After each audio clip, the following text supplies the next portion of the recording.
So I'm trying to make a usable Volkswagen Vanagon T3 mirror here, and I picked up a housing on Craigslist for $15 a few years ago, and I've been waiting to do this.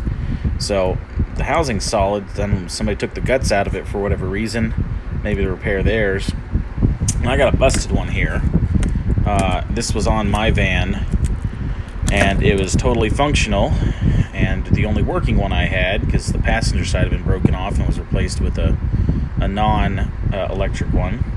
And somebody came along with a baseball bat and bashed it off. My good mirror they bashed off. They couldn't have done the crappy one. Then they went to my roommate's car in front of me and did the passenger mirror on it. I'm kind of wishing they had done that in reverse.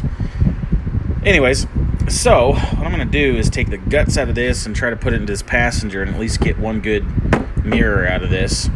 And first off, I had to remove the glass here. And if you'll see, this is actually pretty easy to do. There's a little locking ring, and you can just turn this from the side, grab it with a pair of pliers. See, it locks, and it unlocks. Okay, so I think that would be locked. Then you turn it. A little easier said than done with one hand.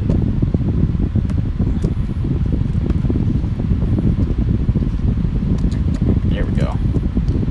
Alright, now it's unlocked. And see, it locks onto these little ears here. And it just comes forward. So I got the mirror out, and I can undo the electrical connectors. Again, this is easier with two hands. So I'm going to get those off, and I'm going to get down to the motor. Now, if anybody needs to just replace a motor in their Volkswagen mirror, apparently this motor assembly is the same as in like Passats and some other things. So you do have an option of going to a junkyard and finding the correct older VW and getting that motor assembly and robbing it out of there to repair your relatively uncommon T3 electric mirror.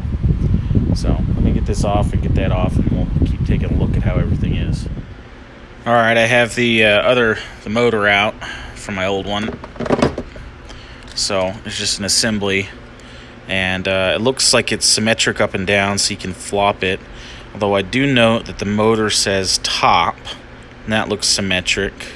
So I think when it's in the let's see, passenger side like this, it would have been top. So I think, that was driver's side. So I think what I'm going to do is swap that motor upside down. It's probably just an XY thing, and it'd work the way it is. It just would move backwards of how you expect it. So I'm going to flip it, and then that way the wiring, color code, and everything should work out all right. Pretty easy to get off. You can see here are the 4 mounting points, 1, 2, 3, 4. And then it comes out. It looks like these are some pivot points for it, for left, right, and then up, down. And you can see that the back of this has these same pivot points, all right, on both parts, so you can flop it and it still has a pivot point. So that should all be fine. Let me get that motor swapped and put it back in, and I'll figure out what I'm going to do with the wiring. Okay, there, it's back together with the broken mirror and no wires coming out of it because I'm just putting it together for now. I can go ahead and throw away this old part and some of my other little bits, the cap and some broken parts there that aren't any good anymore.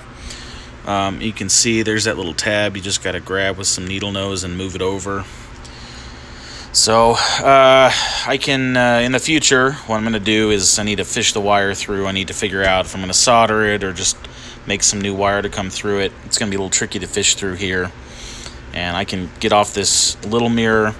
And you see how this one's corroded anyway. Well, it's still functional. But before it was broken, I was fine with that little bit of corrosion. These days, though, I can buy a new bit of glass, basically glue it to here. So if I just take off this blind spot mirror, I can just glue it down on top of this busted one, and the heat will still work. It'll conduct through and heat it up and everything.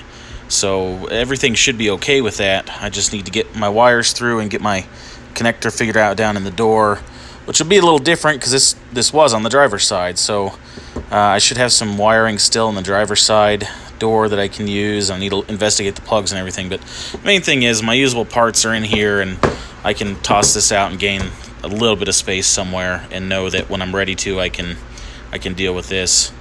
I also know that I can take it apart down here. See, there's a nut that holds it on. If you unscrew that nut, these two pieces come apart, so if you wanted to do a really good job painting it and painting them separately, you would undo that nut. I can show you from the broken one what that looks like. So see, that's what broke when they bashed it with a bat. Basically, that nut just comes off, and then those two pieces can come apart. So, like, for example, here's my old base. And this is probably still usable. It's got a little hairline fracture crack right there. But, I mean, it's already black if I wanted black or, you know, something. Or I want to play around with it. See if I can put a little light in there. I don't know. I got one. But I can take this apart. So if you needed to color match it, you could disassemble it, get the mirror out and all the stuff out of it, and do a really good job painting it thoroughly, you know, getting your paint in the little corners. And if you want to do a good professional paint job, that's what you do. Pull this stuff out so you can really spray inside everywhere and make it look, you know, like it was factory. So hope that helps somebody out. A little bit of information about how to fix or deal with this mirror.